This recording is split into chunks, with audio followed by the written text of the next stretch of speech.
Next, we are proceeding to our second module, which is deep scanning, part 2. I'm Sunil Gupta and I'm an ethical hacker and I'm instructor for your course right now. Let's proceed. What is LDAP? LDAP stands for Lightweight Directory Access Protocol, and it is an internet protocol for accessing distributed services like Active Directory or Open LDAP, etc. A directory service is a hierarchical and logical structure for storing records of users. LDAP is based on the client and server architecture.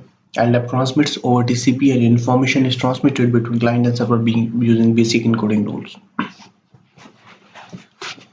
So basically, the HR department of the company uses LDAP to store information about their employees at a single panel. That's why LDAP is important for companies. LDAP deep scanning. LDAP supports anonymous remote query on the server. The query will disclose sensitive information such as usernames, address, contact details, department details, etc. So they divide their employees into departments. They divide their employees using their address, their usernames, and other sensitive informations. Right. LDAP deep scanning tools. This is a table which is used to find the LDAP deep scanning tools. These all are tools you can use to find the LDAP tools like Software LDAP Administrator, JExplorer, Active Directory Domain Services, Management Pack, LDAP Admin Tool. So these are all LDAP deep scanning tools you can use. Next, how to secure LDAP scanning, LDAP hacking. If someone hack your LDAP protocol, then how will secure that? So these are some LDAP security controls. Like the following are security controls to prevent LDAP enumeration attacks. Use SSL to encrypt LDAP communication. SSL means you can use HTTPS encryption in your network so that nobody can hack or nobody get the credentials of LDAP protocol. Use Kerberos to restrict the access to known users. This is also a part of authentication and encryption. Enable account lookout to restrict brute forcing. Enable account lookout to restrict brute forcing. Brute forcing means if someone creates a dictionary file of your passwords and attempt to log in your login panel, that is called brute forcing. We will learn brute forcing in our later part, how you can create your dictionary of your name. That is called brute forcing. Next, NTP, that is called Network Time Protocol. So NTP stands for obviously Network Time Protocol, designed to synchronize clocks of network computers.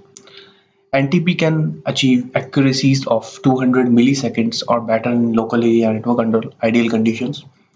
NTP can maintain time to within 10 milliseconds over the internet. That is important, guys. NTP is based on agent server architecture where agent queries the NTP server. It works on port number 123 obviously. So in summarize what NTP is, NTP is like when you have 100 computers in your organization and the computer time of all the computers are different. So if you want to synchronize or if you want to match the time of all the computers, you use NTP on your server. That will match or synchronize the time of your all 100 computers automatically. That is the work of NTP and it works on the port number 123.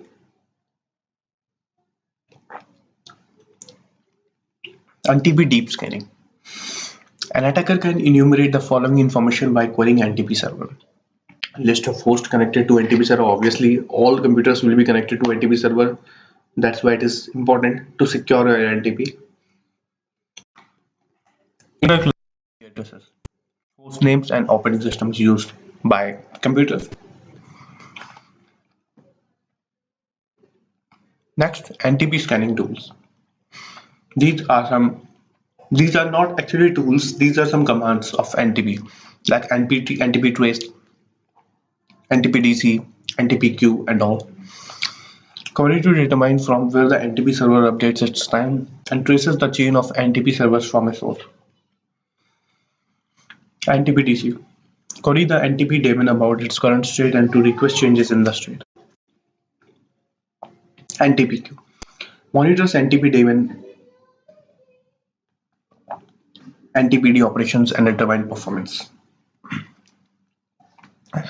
How to secure your NTP.